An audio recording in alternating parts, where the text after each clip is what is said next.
Hello, my name is Jacob Attar, and today I will be presenting on the editing of movie reviews. Movies have always played a really significant role in my life, and reviews kind of serve as opinion pieces that can greatly shape the movie experience. From personal experience, it's shaped some of the ways that I've viewed movies, so I felt like this was a great topic to kind of dive deeper into, just to take a look at how these opinion pieces can really shape us and seeing the different elements that make them up.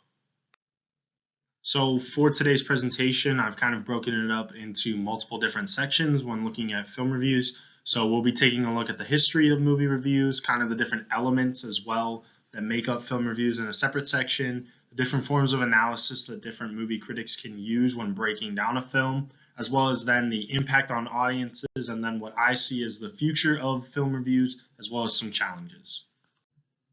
So first, let's kind of take a look at the history of movie reviews and how they really originated. Now, all this information comes from the New York Film Association, or the NYFA, as they conducted a series of different articles that kind of touched upon the history of different movie reviews in general and how indeed they originated.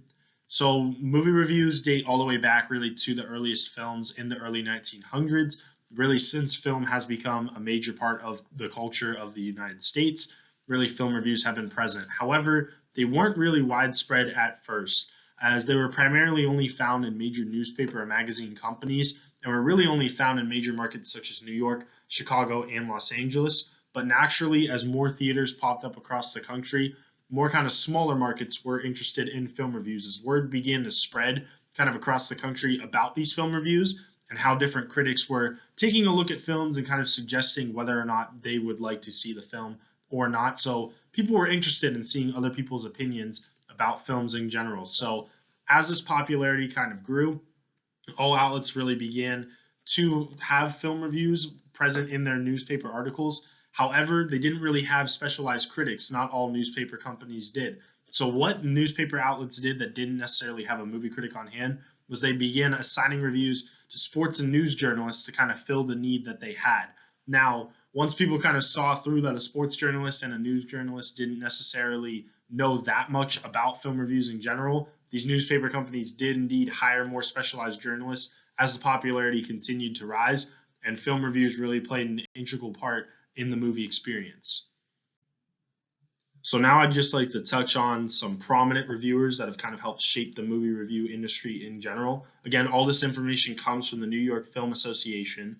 And the first that I would like to touch on is James Agee. Agee's pictured in the top right corner of your screen, and he was really considered one of the first popular film critics from the 1930s and 1940s.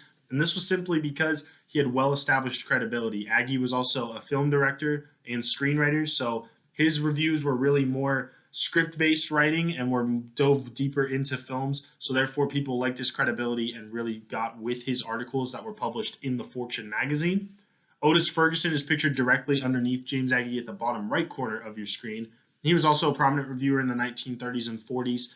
His life was cut short due to him being killed in action during World War II. But what he was known for was review bombing, particularly big films at the time. He was not afraid to heavily critique films, which really inspired a lot of different critiques for future critics in the future. And really what he is known for is review bombing The Wizard of Oz, which obviously didn't have that much of an impact on The Wizard of Oz, but that is what he's most well known for, is review bombing one of the most beloved films of all time. And the last two that I'd like to touch on are Gene Siskel and Roger Ebert. Siskel and Ebert are pictured. Siskel's at the top left corner and Ebert's directly beneath him. They're both writers for Chicago-based newspapers that would actually take their reviews to television and would help kind of revolutionize the movie review experience. So as I mentioned with Ebert and Siskel, since they were more prominently known kind of towards the 70s to the 90s, as technology kind of has evolved, so have reviews. Ebert and Siskel were really some of the first ones that brought movie reviews to the television screen. They would simply take their works that they were publishing in their Chicago-based newspapers and bring them to life by going over them with in-depth conversations on television, as well as bringing different actors on from the different films that they were talking about. So in this way, videos kind of became more engaging and immersive and really let people kind of engage with Siskel and Ebert in particular as they were going over their movie reviews.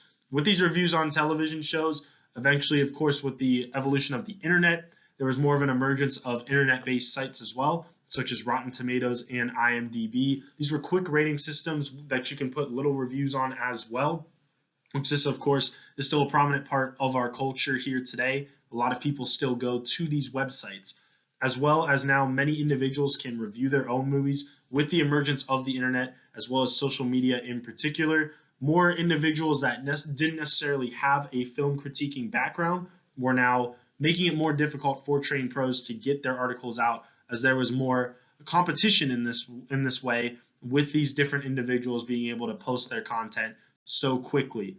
Podcasts, internet blogs, and videos now are kind of the primary ways that people use social media to post their movie reviews, which has really evolutionized the process of movie reviews in general. So now that we've kind of gone over the history of movie reviews, I'd just like to touch on some different elements that make up film reviews. For one, I'd like to start by saying no film review is the same. And what I mean by this is there's many different elements that can be found in film reviews that I will list and also not list here at the same time, but nothing has to be set in stone that this has to be in a movie review. For one, the length can be very short or long and explained. Really, the goal of a movie review is just to get your opinion across in the most clear and concise way, and just simply work towards that. The length does not matter. But some common elements that can be found more prominently, for one, is a hook. A hook is really kind of defined as a headline or first sentence to grab the reader's attention. So you want to get your opinion across in a way that will keep the reader engaged by making somewhat of a bold statement that can grab the reader's attention. You also want to make sure that you establish your own tone and voice and be consistent throughout your piece. You want to try to evoke some emotion and relatability as well, as that will boost your credibility with the audience.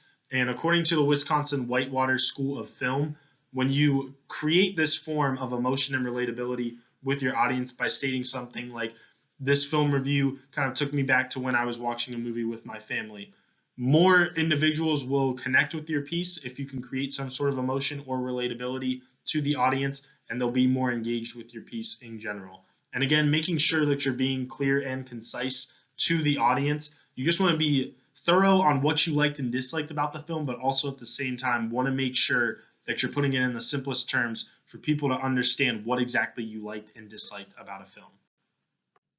For some more common elements that you can discuss when looking at film reviews, again, according to the Wisconsin Whitewater School of Film, an interesting way that you can kind of break down films is discussing the different techniques that are used in the film. So what I mean by this is you can look at different acting techniques, cinematography, props, sets, kind of pulling different pieces of the film in general and looking at this and kind of saying what you liked and disliked about it.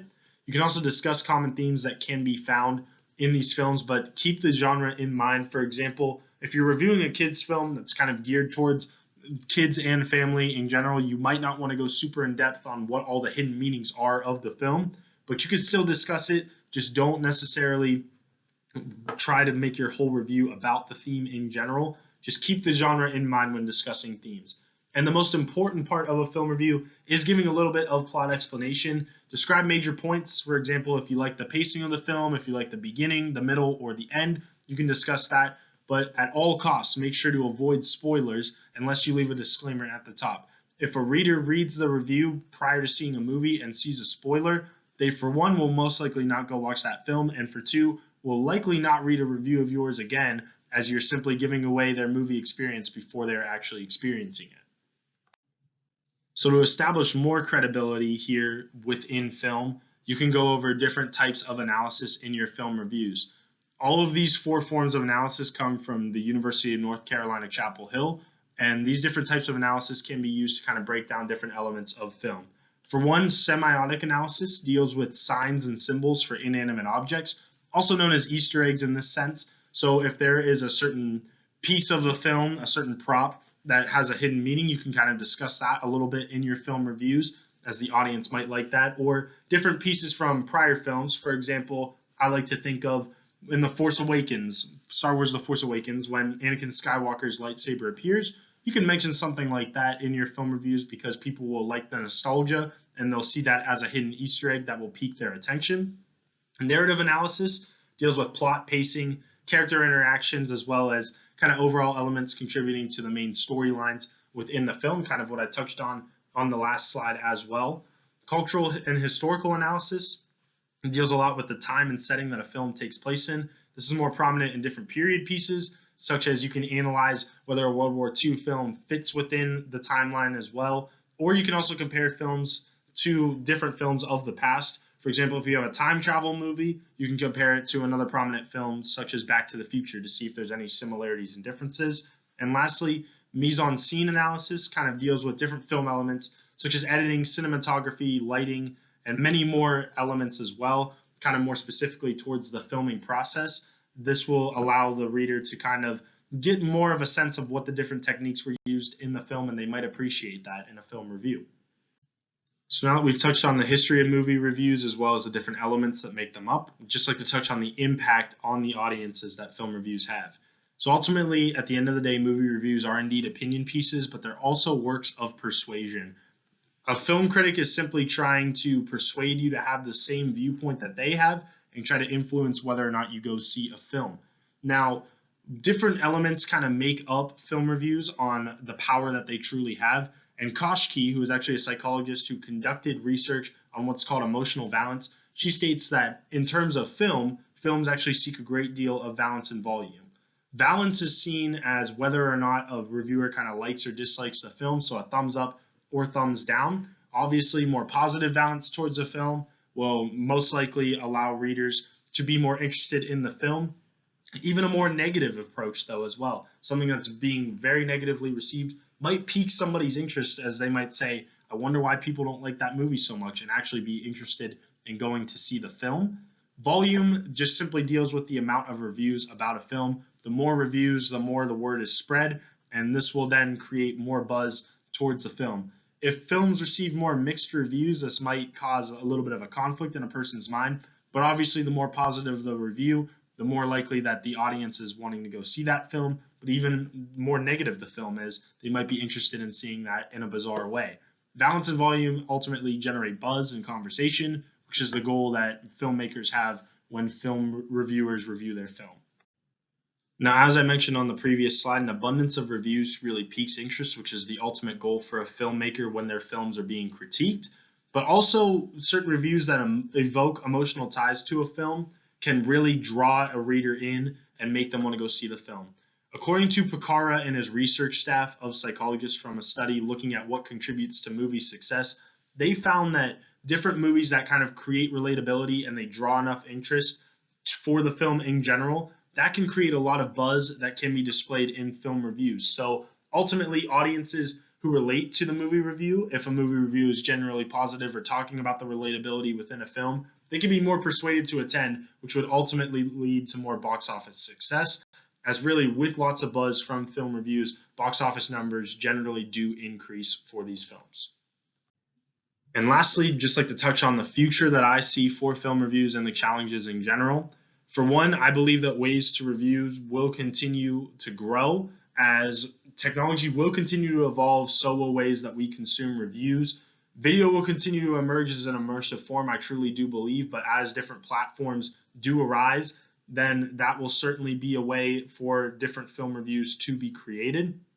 More and more reviewers will continue to emerge with greater access to these social media networks that will continue to pop up and take up space in the market.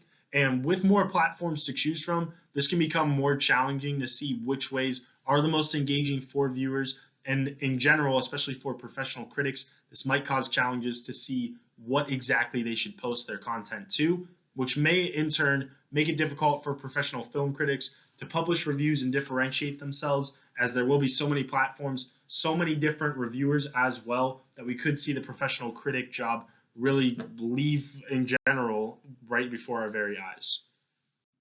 But really here, in conclusion, just to wrap things up, as we've seen, movie reviews have continuously evolved throughout history, and they will continue to evolve with the emergence of many different platforms. There's many different elements and analysis to consider when writing a film review as well as editing one, and it truly does make an impact on audiences when a movie review is done correctly and when there's an abundance of valence and volume. Film reviews have personally had a great impact on me, and I know that they've had a great impact on audiences alike as well. So thank you so much for listening to my presentation here today, and here are my references.